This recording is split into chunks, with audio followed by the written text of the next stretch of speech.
discovery which has not yet been published. It relates directly to the black communities across America.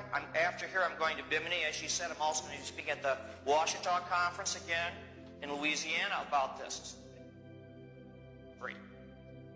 But before I tell you about that, people will say, well, big deal, so what? Why is history important at all? History is extremely important. Imagine if I could take from each one of you as an individual everything you knew about life to last week and just erase it. Where would you be? You'd be lost. You'd be incompetent. You wouldn't know how to plan for the future. And you do the same thing with a people. If you erase their history or you don't tell enough about their past, they also become incompetent and they can't fulfill the future. And that's why a lot of people in the black community have felt, well, how come all of the dreams of the civil rights movement aren't yet fulfilled? And one reason is because this history is still suppressed. It still isn't taught. But there's been a recent discovery which is going to blow the lid off of all that. And that's what I'm going to talk about.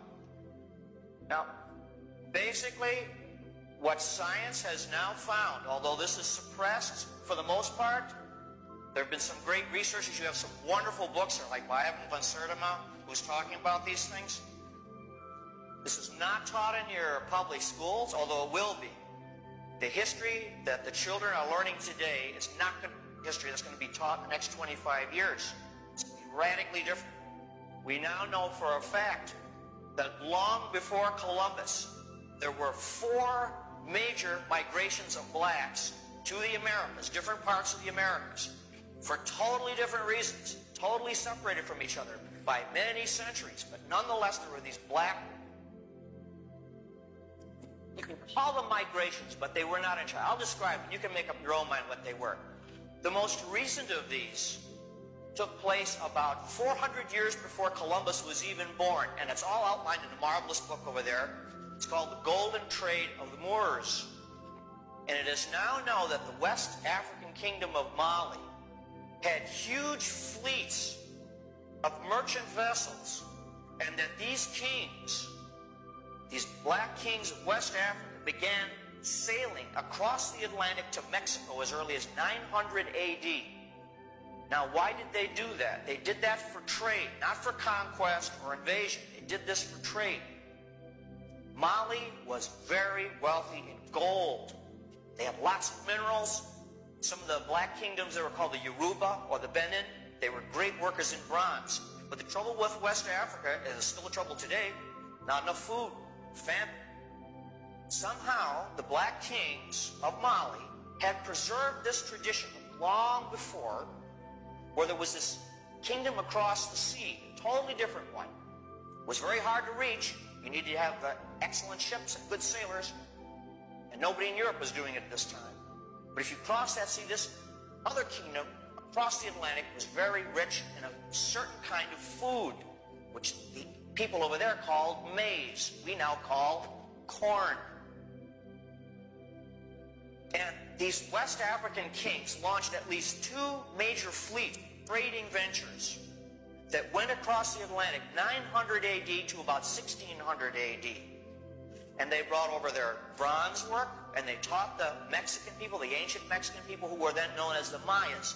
The Mayas had built up a great kingdom of their own, but in 900 AD they were in decline. They were really on the outs. Nobody knows exactly why, but their society was in decline.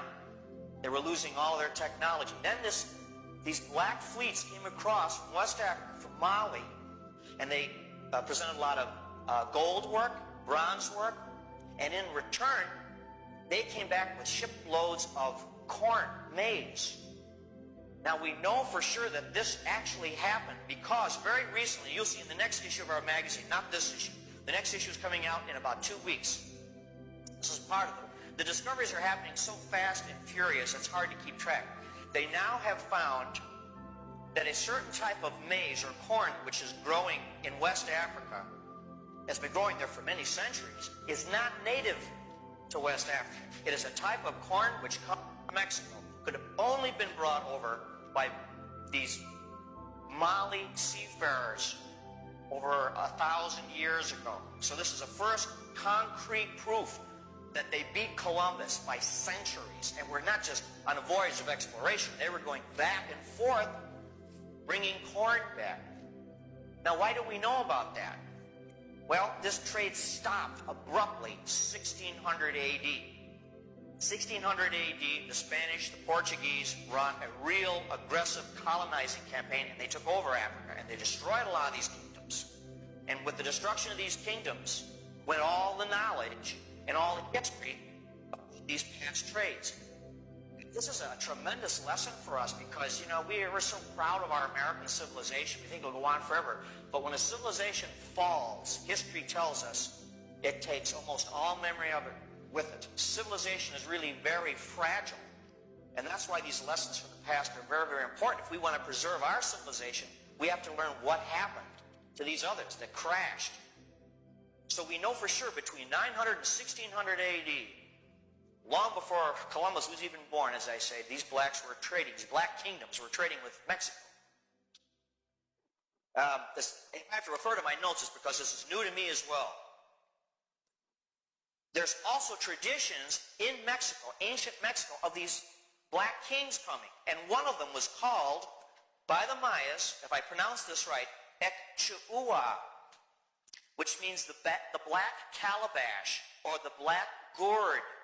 It referred not only to his black skin color, but also this gourd that he brought over. This gourd has been portrayed in these Maya hieroglyphs. This guy is portrayed as a West African type man, robes and everything. And he's holding a gourd in these glyphs. That gourd has actually been identified as a West African type of gourd. So here we're having wonderful proof that there were these contacts between Africa and Mexico. And they actually referred to him by this name. And it shows that the Mayas and these Mali civilizers, these Mali traders, got along really well. It wasn't a conquest. It wasn't one society taking over another. They both had things to offer each other. The Africans had to offer metallurgy and gold, and the Mayas had to offer corn.